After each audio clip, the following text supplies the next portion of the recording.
آپ کو یہ معلوم ہے کہ ہر انسان جسم اور روح سے بنا ہے. انسان کا جسم تو اس مٹی سے پیدا ہے اور اسی مٹی میں اس امانت کو دوبارہ واپس کر دیا جاتا. لیکن انسان کی روح کہاں سے آئی؟ انسان کی روح اللہ کا امر ہے. آپ نہیں کہہ سکتے کہ جس طرح انسان کا جسم مٹی سے بنا ہوا ہے، بلکہ دنیا کی سب چیزوں میں 4 چیزیں ملی ہوئی ہیں: آگ، مٹی، پانی، ہوا. انسانی جسم میں بھی ایسا ہے.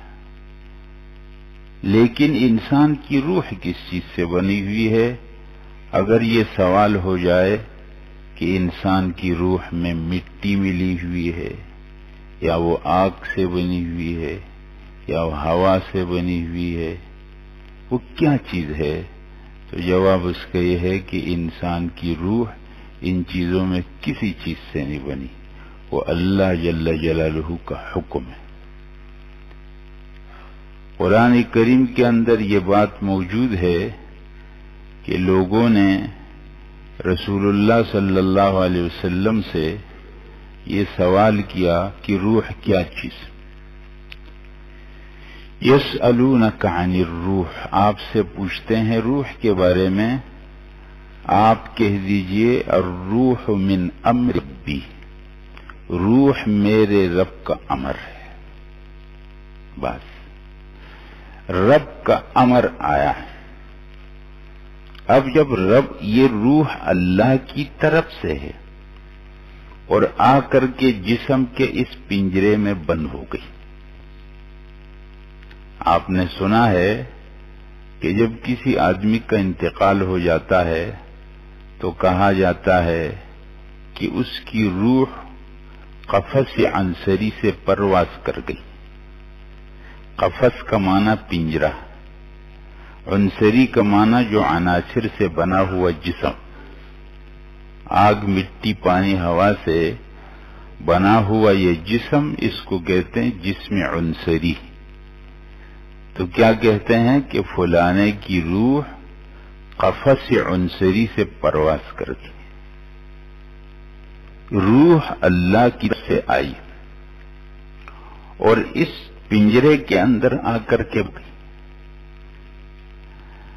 اس روح کے اندر طلب اسی اللہ کی تھی. جسم کے اندر آ کر کے بند ہوئی. آہستہ آہستہ آہستہ اس روح کے اوپر اس جسم کا اثر ہوا اور وہ روح اللہ کو بھول گئی. لیکن ابھی بھی اس کے اندر آواز تو وہی موجود ہے. اس لیے یہ روح کبھی بہت بے چین ہو جاتی.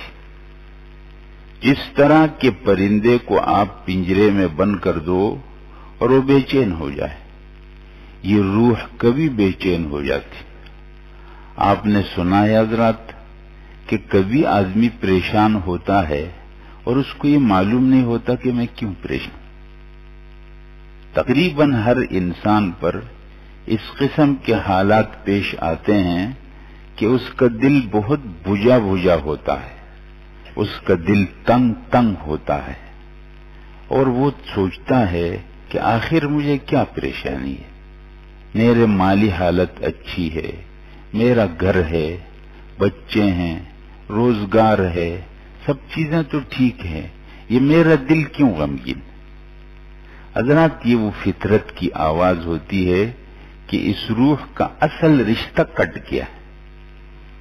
جہاں اس کا رشتہ ہونا چاہیے تھا وہ رشتہ کٹ گیا.